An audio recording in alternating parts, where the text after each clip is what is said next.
नमस्कार, जोहार प्रभात खबर के वीडियो सेक्शन में आप सभी का बहुत बहुत स्वागत है। तो वर्ल्ड कप 2023 का जो खुमारी है इस समय चरम पर है। आज 17वां मुकाबला भारत और बांग्लादेश के बीच में पुणे में आज मुकाबला खेला जा रहा है। काफ़ी ज़बरदस्त मुकाबला है।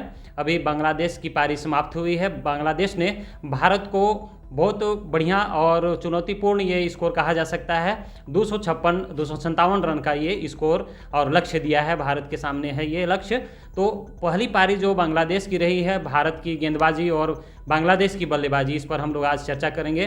चर्चा के लिए हमारे साथ प्रभात खबर के कार्यकारी संपादक अनुज सर हैं। इनके साथ हम बात करेंगे भारतीय पारी के बारे में भी, बांग्लादेश की पारी के बारे में भी। सर, सबसे पहले तो आपका बहुत बहुत स्वागत है। धन्यवाद। सर, मैच बड़ा रोमांचक हुआ। अभी एक पारी जो खेला गया है, इसको आप किस तरह से देखते हैं? नहीं, बहुत बड़ा स्कोर नहीं है और 256 रन बनाया है। 257 चाहिए भारत को जीत के लिए। जैसा विकेट है उसमें कोई दिक्कत भारत को नहीं होनी चाहिए। एक समस्या जो अभी खाली है कि आपका एक बैट्समैन कम हो सकता है, क्योंकि पांड्या घायल है। जब बहुत आवश्यक होगा तभी उनके पैर में पट्टी बांधकर, ये सब बांध कर उतारना पड़ेगा। अदरवाइज कोई बड़ा स्कोर नहीं है, आसानी से चेज कर लेगा। खाली ध्यान ये रखना है कि स्टार्टिंग में, बाद में विकेट स्लो होगा और थोड़ा मुश्किल होगा रन बनाना, थोड़ा सा है।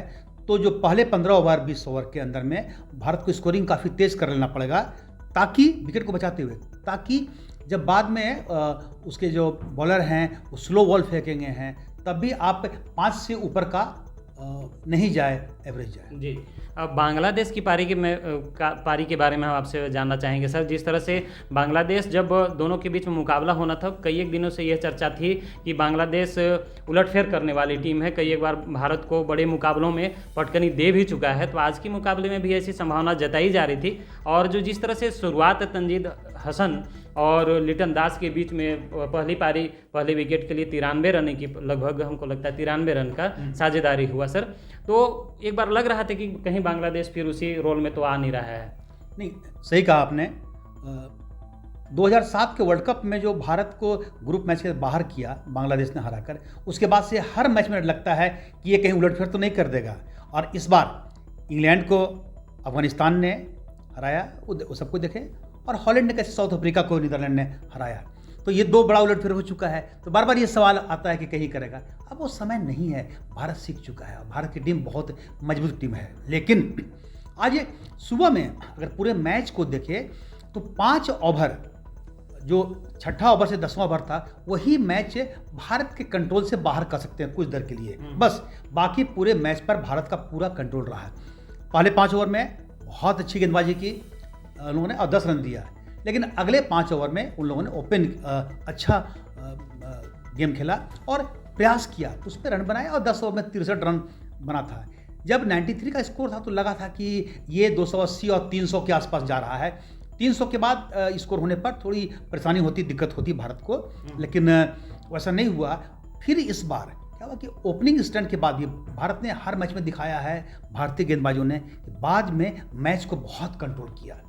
ये देखते हुए कि शार्दुल की गेंदबाजी बहुत अच्छी नहीं हो रही है ठाकुर की, उसके बाद भी भारत ने कंट्रोल किया। और एक बार जब पहला विकेट लेने के बाद स्पिनर ने कंट्रोल कर लिया और जो प्रेशर बना बांग्लादेश पर, उससे उबरने के लिए जो प्रयास किया है ना, तो आप देखेंगे हसन और ने जो ओपनिंग की, तो उसने प्रयास किया, लिटन दास, दोनों ने अच्छा किया है।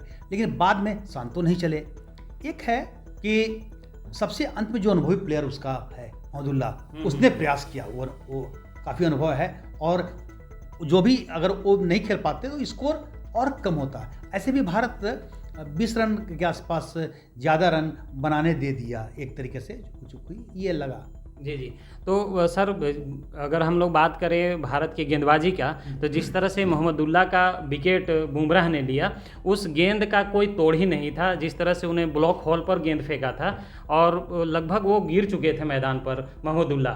क्या बोलना चाहेंगे भारत की गेंदबाजी के बारे में? अद्भुत गेंदबाजी होते। आज के मैच में 3 चीज़ों को याद लोग करेंगे, दर्शक आप सब देख रहे होंगे जिन्होंने मैच देखा है।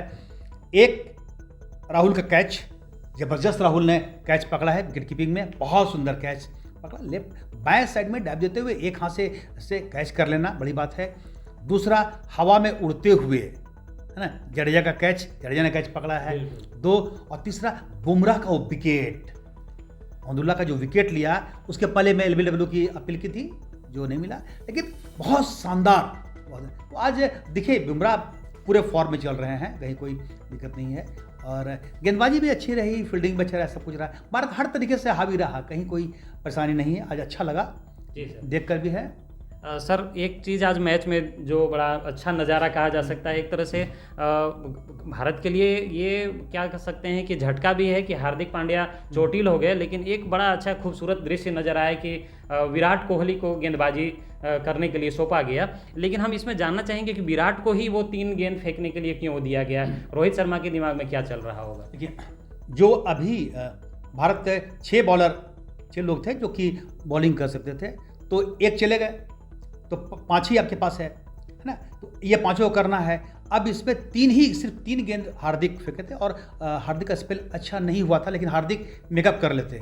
अगर हार्दिक पांड्या मैच में घायल नहीं होते और मैच खेले होते तो डेफिनेटली 2-3 ओवर के बाद आप ऐसा देखते कि अच्छी बॉलिंग कर रहे हैं, और उससे ये दोनों में, जो पांड्या में और शार्दुल में, वो 10 ओवर बढ़ जाता है, तो उससे एक फ़ायदा मिलता है। अब आपने सवाल किया कि कोहली को क्यों, तो जब 3 बॉल के बाद आपके पास सिर्फ 5 ऑप्शन बचे हुए हैं, 10 ओवर करना है, तो ये 3 गेंद 1 ओवर कम करेंगे लोग है, ये 3 बॉल तो किसी को फेंकना है, तो कौन फेंकेगा? तो कोहली को, क्योंकि कोहली पहले भी गेंदबाजी कर चुके हैं। पता नहीं आप लोग कितना ध्यान आपको है, कोहली वनडे मैच में 4 विकेट ले चुके हैं, और वो 4 विकेट कोई बॉलर के नहीं, नीचे का नहीं है। एलिस्टर कुक का विकेट ले चुके हैं, क्रेग का विकेट ले चुके हैं, दोनों ओपनर हुआ करते थे, मैकलम का विकेट जा चुका है, और डिकॉक का विकेट। ये 4 प्लेयर, चारों अच्छे प्लेयर है ना, तो चारों प्लेयर का विकेट लेना, तो कोहली गेंदबाजी करते, और आज दिखा ना, सिर्फ 3 गेंद फेंके और उसमें 2 रन ही दिया, तो कोहली पहले विकेट ले चुके हैं। खाली कोहली नहीं, कई ऐसे प्लेयर भारतीय प्लेयर रहे हैं जिन्होंने, जो प्योर बैट्समैन हैं, प्योर ऑलराउंडर नहीं है, लेकिन वो गेंदबाजी किए हैं और विकेट भी लिए हैं। गावस्कर ने टेस्ट में विकेट लिया था, जहीर अब्बास का, वो पता है।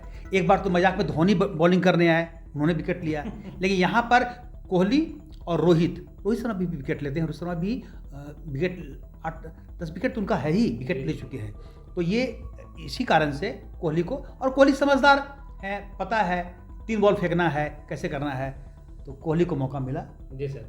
अब आखिरी में एक सवाल है सर कि भारत के लिए क्या चुनौती हो सकता है आने वाले समय में, क्योंकि अब देख रहे हैं जिस तरह का संयोजन के साथ भारतीय टीम आज बांग्लादेश के खिलाफ में उतरी, अपना जिस तरह से जीत दर्ज करती आ रही थी जिस टीम के साथ में, उसमें कोई छेड़छाड़ न करते हुए भारत आज उसको भी बरकरार रखा है। लेकिन इस टीम के बारे में आप क्या कहना चाहेंगे? जैसे शार्दुल नहीं चल पा रहे हैं, तो आगे क्या भारत के लिए चुनौती हो सकती है? एक ही जगह, बाकी तो पूरे टीम बैलेंस है, कहीं कोई दिक्कत नहीं है। एक ही जो कन्फ्यूजन बना हुआ है लंबे समय से है कि भारत चाहता है कि नंबर 8 पर जो भी गेंदबाज आए भारत का, वो ऑलराउंडर हो, उससे बैटिंग में उम्मीद कर रहे हैं। तो यही एक परेशानी है, नहीं तो शमी का कोई जवाब नहीं है करके है कि थोड़ा सा कमज़ोर है, और दिख रहा है शार्दुल कमज़ोर दिख रहे हैं हमें, लेकिन शमी बैटिंग नहीं कर पाते हैं। तो मेरा अपना मानना है कि ये बड़ी चुनौती रहेगी आने वाले दिनों में।